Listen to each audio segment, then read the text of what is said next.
Bismillahirrahmanirrahim. Alhamdulillahi rabbil alamin. Wassalatu wassalamu ala sayyidina Muhammad wa ala alihi wa sahbihi ajma'in.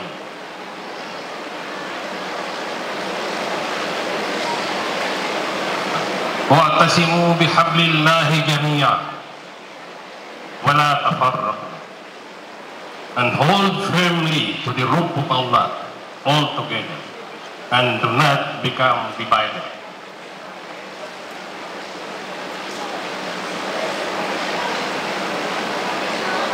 Mga pagkali nami, mga longkasami, mga usurami sa tiyan, mga wata namin, Assalamualaikum warahmatullahi wabarakatuh.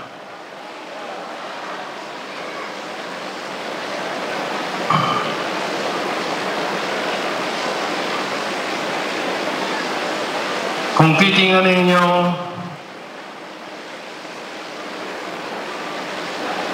ang ating kasaysayan, ang pangkasaysayan ng Bangsamoro, looking back to the years, masyadong makulay ang ating kasaysayan.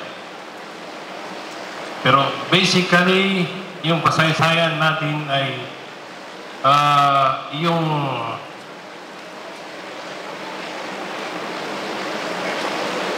karamihan dito ay yung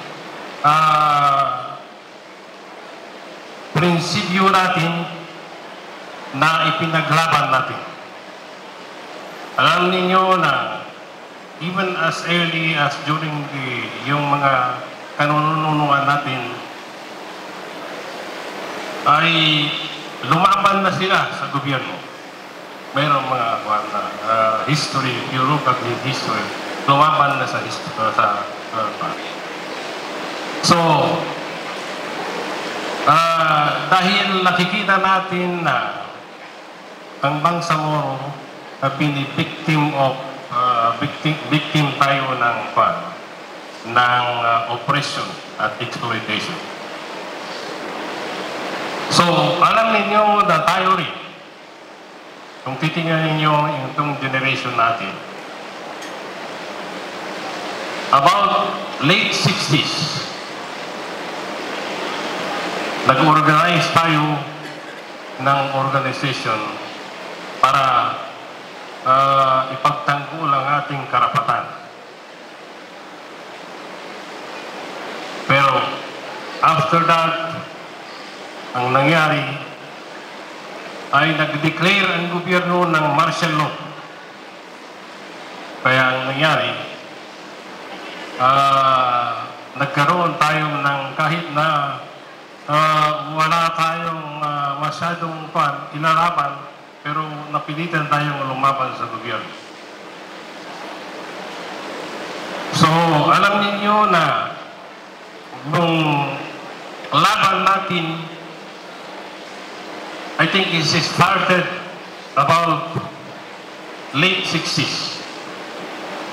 Kaya ngayon marami tayong tulad ni Commander Bravo, meron tayong mga commander na talagang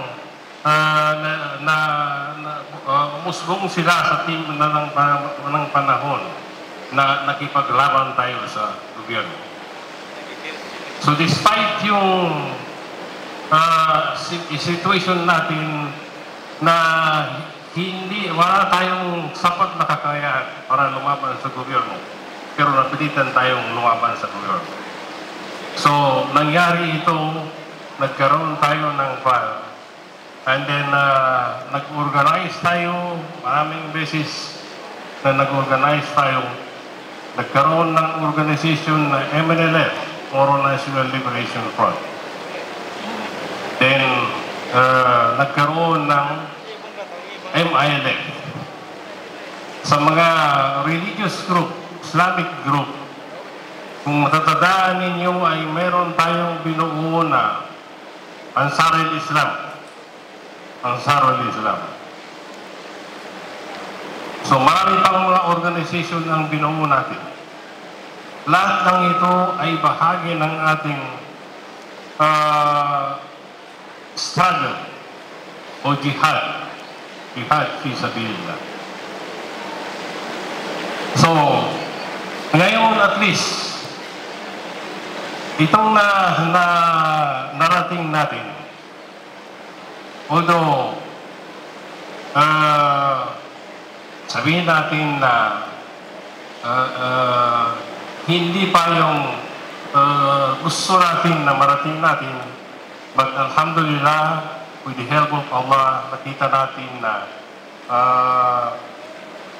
kung mahawakan natin itong gobyerno na ibinigay sa atin, ay makikita natin na posibleng magkaroon ng benefit sa atin at sa ating mga kababayan. So kaya tayo, alhamdulillah, na pumasok tayo sa gobyerno.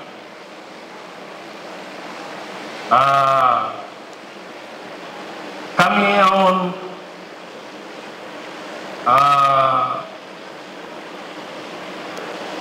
we started na pumasok sa gobyerno mga late 60s. And then gradually, yung nagkaroon tayo ng autonomy, itong Bangsamoro Autonomous Region in Muslim Mindanao. So, ito ngayon ang bunga ng struggle natin. Kasi nag-struggle tayong as mabakas late 60s, early 70s hanggang sa early 80s. Nag-struggle tayo. Mayroon mga nangyayaring mga paglalaban, mayroon mga na malawakang paglalaban, mayroon mga So, kung titingnan natin yung history ng Bangsamoro is very colorful. Pero lahat ng history natin is full of struggle. Yung struggle natin, prinsipyo natin na ipaglaban ang ating karapatan. So ngayon, narito na tayo sa government.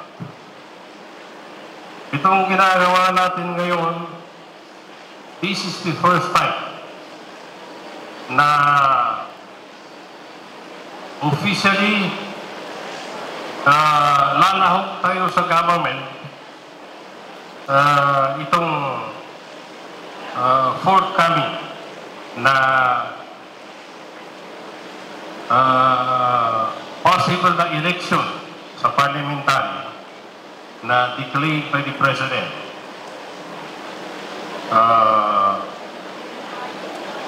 Alam niyo na nag-declare ang Presidente na magkakaroon ng parliamentary election sa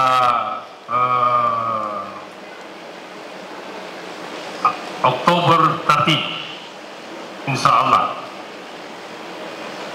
So, we try to verify sa COMELEC kung ano talaga ang status nitong declared na election, parliamentary election.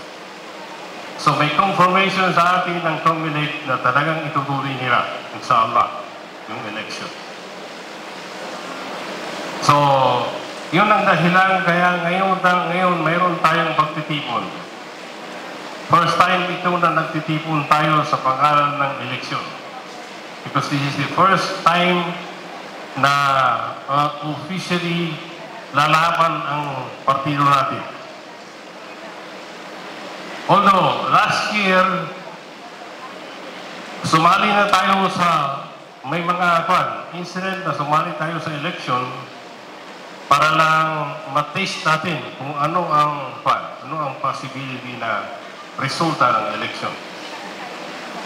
So, last year, we fielded mga candidates sa local government, meron, then sa mga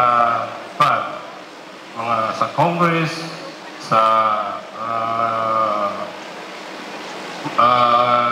kahit doon doon sa Senate, mayroon tayong i-declare, sinuportahan, although hindi naman official candidate, but sinuportahan ng mga kandidato. Nag-declare tayo ng support sa labing dalawa na senador. So, nakita natin na yung resulta ng election ay medyo very encouraging sa atin dahil karamihan sa kandidato natin ay nanalo. Alhamdulillah. Ang rating natin, na tingin ko, is almost 90% sa kandidato ng sinuportahan ng UBJP ay nanalo last year. Mayroong mga mayor, mayroong mga congressman, congresswoman, mayroong mga yun na nga, at saka so yung mga senator na i-endorse natin, alhamdulillah na yung 12 senators endorsed by the UBJP ay siyam ang nanalo, 9 ang nanalo.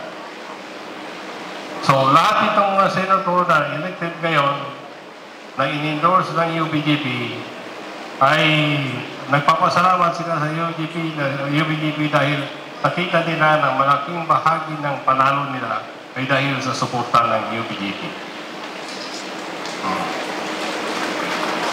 So, ngayon, nag-decide tayo, inshallah, na lalahok tayo sa election this coming 2025 kung matutuloy yung election. So,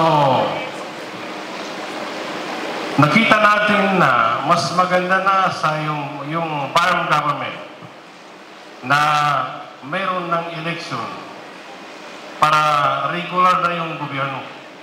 Ibig sabihin, yung gobyerno will already function as a regular government. Elected ito, and then mayroong term, though hindi na mangyayari na may manipulation from the national government dahil elected officials ang mga humahawak sa farm.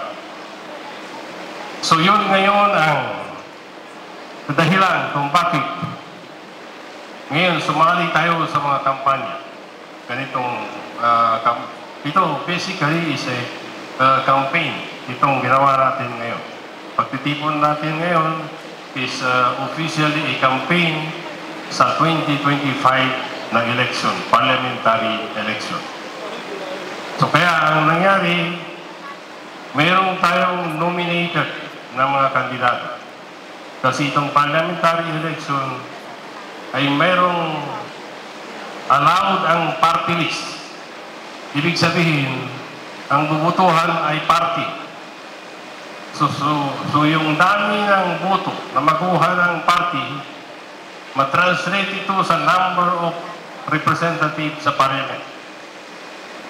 So hopefully, na makaligom tayo ng malaking boto para lumaki yung representation natin sa parliament, kasi itong parliamentary system of government, ang magpapatayo ng gobyerno ay yung pinakamaraming membro ng parliament na para ang pinakamaraming membro sa parliament na partido, yun ang magpapatayo ng gobyerno. So we need to ensure na itong coming election ay mag-majority tayo kasi ang membro ng parliament is 80. So dito sa 80, kailangan makakuha tayo ng at least 41. 41. Kasi ang sa government is 39. So, kailangan makakuha tayo ng 41 para tayo ang majority, at least majority. So yun ang struggle natin ngayon.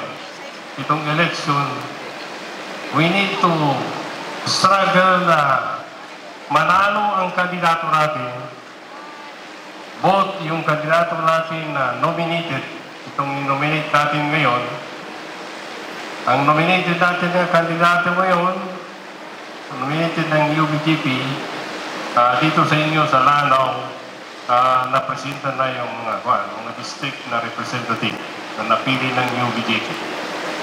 So, hopefully na mananalo sila. Kailangan tulungan natin na mananalo sila para ma-ensure natin na tayo ang majority sa parliament. Dahil ang mangyayari kung hindi tayo majority sa parliament at mayroong party na sumali na mas marami ang nakuha, sila ang majority, hindi sila ang magpatayo ng gobyerno. So, ibig sabihin, kasi itong gobyerno, kung titingnan natin is product ito ng struggle natin. Nagkaroon ng ban dahil kung titingnan nyo ang ginawa ng gobyerno, maraming beses na pinagpalit-palit ang uri ng gobyerno dito sa atin. May mga Region 12, Region 9, may mga despite na hindi natin tinanggap. Pero noong ito na, magkaroon ng parliamentary system of government, ay nakita natin na posibleng may advantage na kung tayo ang nandyan sa parliament, nandyan sa gobyerno. The first term natin sa itong bar ay ako yung in-appoint ni Presidente na Chief Minister. So, isang malaking accomplishment doon na nakita natin is yung pagbaba ng poverty incident sa bar. If I recall it right, more than 30% yung pagbaba ng poverty incident sa bar. At then tumaas yung investment sa bar. So, ang tingin natin, kahit na hindi rin masyadong ganyan, but malaking bagay na yun dahil ang pagbaba ng poverty incident at ang pagtaas ng investment ay malaking bagay sa gobyerno natin. Malaking bagay sa so yun ang part. So that is why we decided na sumali na tayo officially sa election. So kaya ngayon, first time ito na pumunta kami sa inyo para hingin ang inyong boto this coming election. Kasi nalipat na ngayon yung struggle natin sa electoral process. Noon nalang natin nag-struggle tayo, lumaban pa tayo sa gobyerno, maraming beses na lumaban tayo. So, ang nangyari, gradually nagkaroon ng mga gobyernong ipinatupad ng gobyerno para ma-neutralize ang movement natin. So, ngayon, itong parliamentary system of government, although officially hindi pa natin officially dinatanggap ng but we decided already na sumali tayo sa election. Dahil nakikita natin na yung pagsali natin sa gobyerno ay nagbunga ng medyo maganda sa status ng bangsamon. So kaya hinihiling namin ngayon, first time ito na humiling kami ng boto ninyo. Dahil ito ang first time na officially sasali tayo sa election this coming October 30, inshallah. So, magtulong-tulungan tayo para mag-succeed tayo, inshallah. Dahil kung maganda ang resulta ng election, mananalo tayo, mas marami ang makuha natin na boto, mag-majority tayo, ibig sabihin, tayo ang magpatayo ng gobyerno. Dahil ganon ang sistema ng parliamentar. Kung sino mas maraming membro ng parliament na manalo, yun ang mag-form ng government. So, we hope na kung matuloy itong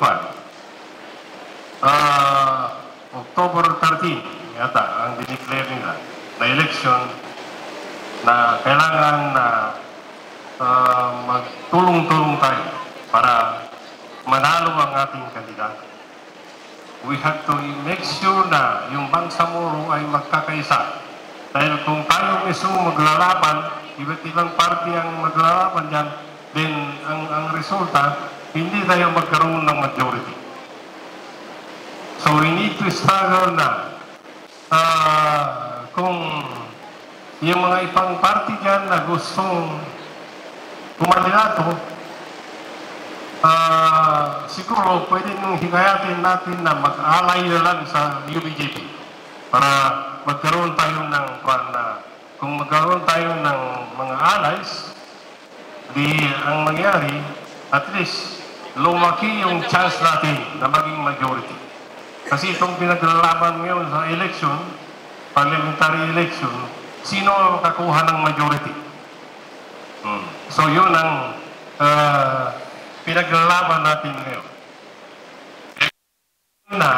Ngayon, nagtipon-tipon tayo para hingin ang inyong suporta na ngayon, first time na ang bubutuhan, isa sa bubutuhan sa parliament ay yung partido. Tayo, nag-register tayo sa party list. So, bubutuhan ninyo ang UBGP. Yung number 7 sa balota. So, pag bumoto kayo, i-shade lang ninyo yung UBGP para na binotohan ninyo ay yung UBGP. So,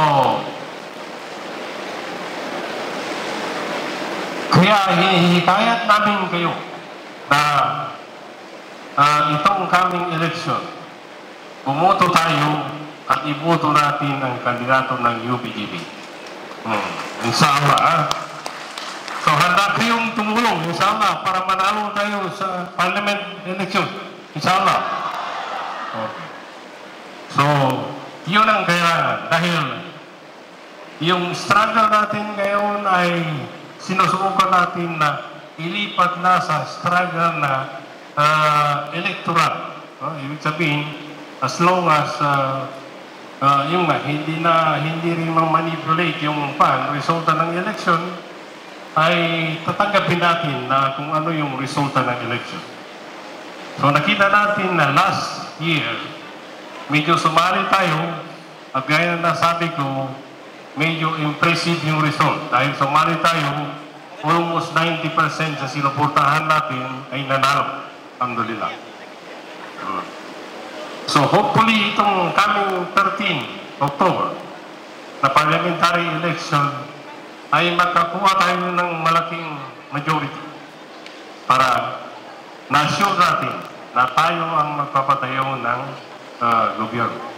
Dahil yun ang sistema ng parliamentary na kung sino yung maging majority sa parliament, yun ang bubuo ng parliament. Bumuo ng parliament at kung sino ang bumuo ng parliament, yun ang maka-appoint ng head of the government. So, yun na nga, ang head of the government sa atin ngayon, itong parliamentary, ay yung chief minister. This is based sa parliamentary form of government. Gaya ng sa Malaysia, sa Malaysia, karoon din ng form.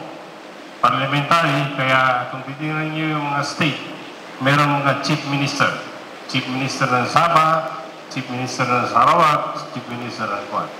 So, ganun din sa atin, magkaroon tayo ng Chief Minister, gaya na nangyari ngayon, na nag-appoint tayo ng Chief Minister, so yung ating gobyerno is parliamentary. So, ang parliament ang gagawa ng batas. Kung sino yung majority sa parliament, yun ang mag-prevail sa kung anong batas ang may papasa ng parliament. So, yan ngayon ang very important na pagbabago. Kaya ngayon ay nagkaroon tayo ng rally para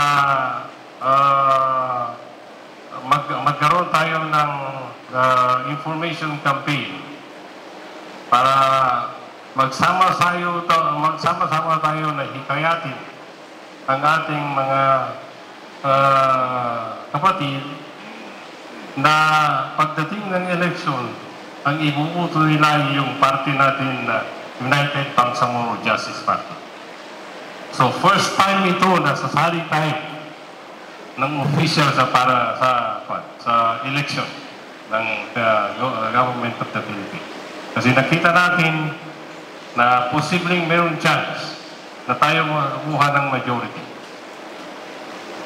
So, yan ngayon ang pakay namin sa inyo, kaya kami pumunta rito dahil ito ay organized na first time na nag-organize tayo ng rally na related sa election. So, magkakaroon din tayo ng ibang rally sa ibang lugar, inshallah, before the fund. Kasi ngayon is the start of the campaign, so we can also organize some campaign sa mga other areas, inshallah. So, yun, ngayon ay mayroon kayong napili na kandidato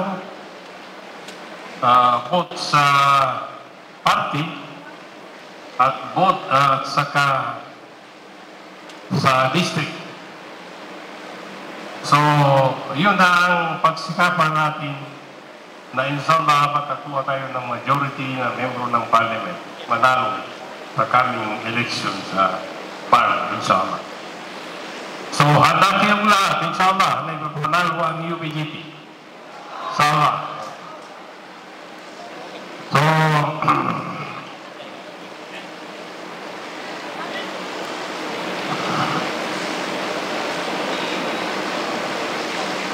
So, itong pagtitipon natin na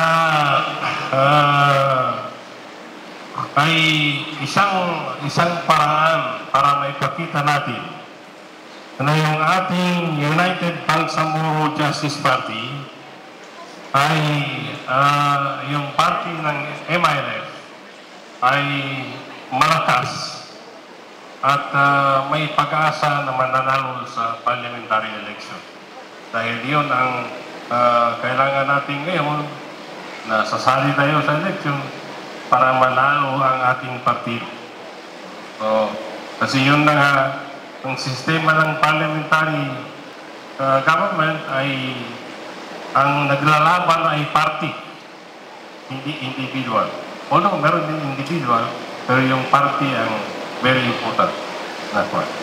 So we hope na pantay. So, maraming salamat sa ating host sa ngayon, si Speaker Attorney Pangalian Marilong, ang ating Vice Chairman ng MILF, Alim Ali Sulaiman, at saka si Mahajir Iqbal, mga membro ng Central Committee, at ang ating UBTP sa candidate sa Lanao del Sur. Tayo ay narito hindi lamang upang magtipon, kundi upang muling ipakita at ipadama sa pamamagitan ng inyong MILF at ng ating mahal na United Bangsamoro Justice Party. Tayo ay nagkakaisa sa isang adhikain, ang ipagpatuloy ang ating genuine political reform at moral governance agenda sa rehiyong Bangsamoro. Sa ating mga kasamahan sa MILF, Committee, mga ahensya ng umpungan ng MILA, mga miyembro ng UBJP Central Party Committee, mula sa buong Mindanao at ating mga kaalyansang politiko na patuloy na sumusuporta sa ating advokasya. Sukran sa inyong walang sawang paninindigan, gayon din sa inyong lahat na narito ngayon. Pagpalain nawa tayo ni Allah Subhanahu wa Ta'ala.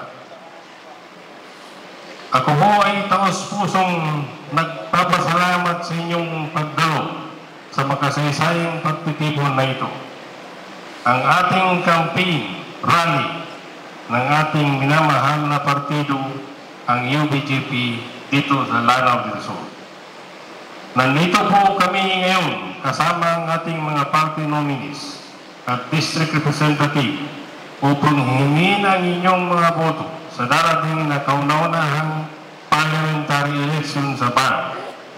Iboto po natin ang UBJP. Ang ating partido na UBJP ay hindi lamang isang partido. Ito ay simbolo ng ating kolektibong pangarap para sa tunay na pagbabago, makatarungang pamamahala, kapayapaan at kaunlaran para sa buong bansa mo.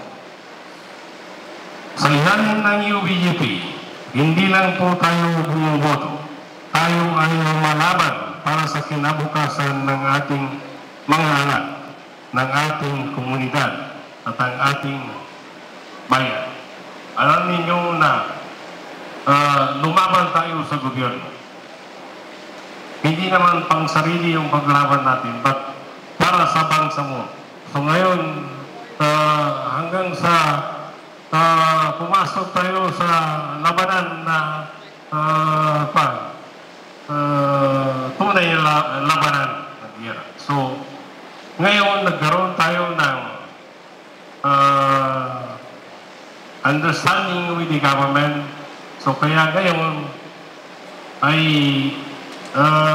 nag-decide tayo na yung paglalaban ay ilipat na natin sa paglalaban dito sa electoral process. So kaya tayo ngayon nagpatayo ng party at hopefully ito yung laban natin.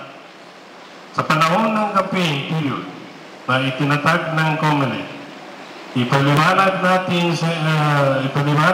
sa mga plataforma natin bilang tapat at makabayang political party. Sa nakaraang taon, kami po ay nag-ikot sa pamamagitan ng ating UBJP Party Assemblies at galing na po kami dito sa Malabang noon. Narinig po namin kayo at ang inyong mga salubing kahirapan, kawalan ng oportunidad sa trabaho, kakulangan ng farm-to-market roads, suporta sa kabataan at kababaihan, paglakas ng pagkakakilanlan at karapatan ng ating mga kapatid na IPs, kalusugan, sapat na edukasyon at marami pang iba. Pinakinggan namin kayo. Bumuo tayo ng pool of experts para pagplanuhan ito at gawing konkretong plataforma ng pamahalaan. Ilan sa mga ito na ipatupad na ng ating gobyerno, pero yung mga iba ay ipapatupad pa lang kung sakaling manalo ang UBJP sa coming election. Mga kapartido at kayong lahat, ang BARM ay hindi ibinigay sa atin ng basta-basta. Pinagpaguran natin ito, ipinaglaban natin ito, at pinag-alayan natin ito ng dugo, luha at buhay. Ito ay bunga ng ating matagal at pasalimot na struggle at jihad fisabilillah. Mula sa ating mga martir, mga mujahideen, fighters, at lahat ng kasama natin sa pinakamadilim na yugto ng ating pakikibaga. Ang ating laban ay hindi laban ng isang tao lamang. Ito ay laban nating lahat, mga magsasaka, mangingisda, kabataan, kababaihan, guro at lahat ng ordinaryong mamamayan. Ang gusto natin ay ipagpatuloy ang isang pamahalaan may malasakit, may pananagutan at tunay na paglilingkod sa tao. Sa darating na halalan, hindi lang tayo pipili ng pangalan at partido. Pipili tayo ng direksyong tungo sa pagkakaisa, kapayapaan, kaunlaran ng buong bangsamoro. Ngayong kampanya, hanggang sa tayo ay maupo na sa ating regular government, inshallah ang ating mga amazing pillars ay nakasentro sa tunay at tapat na serbisyo sa inyo na mga progressive na mga mangyahana ng bangsamoro. Peace, justice, and security. Progressive economy and development. Poverty reduction, livelihood progress, youth and women empowerment, unity of the Moro people, at ang continuation of the Bangsamoro struggle. Kami po ay tumatayo rito ngayon, hindi bilang politiko lamang, kundi bilang kapwa ninyo mamamayan na may panindigang marinig ang ating boses. Hindi tayo pababayaan at maging realidad ng ating mga pangarap. Sa tulong ng UBP, inshallah. Kaya po, sa inyong lahat, kami po ay humihiling ng inyong buong suporta. Suportahan natin ang UBJP. Suportahan natin ang ating mga kandidato. Suportahan natin ang laban para sa makatarungan at makataong pamumuno. Kung tayo ay magkakaisa, walang imposible. Kung tayo ay nagtutulungan, walang maiiwan. Number 7 po sa ating balota, ang United Bangsamoro Justice Party. Wabillahi taufiq wal hidayah. Assalamualaikum warahmatullahi wabarakatuh.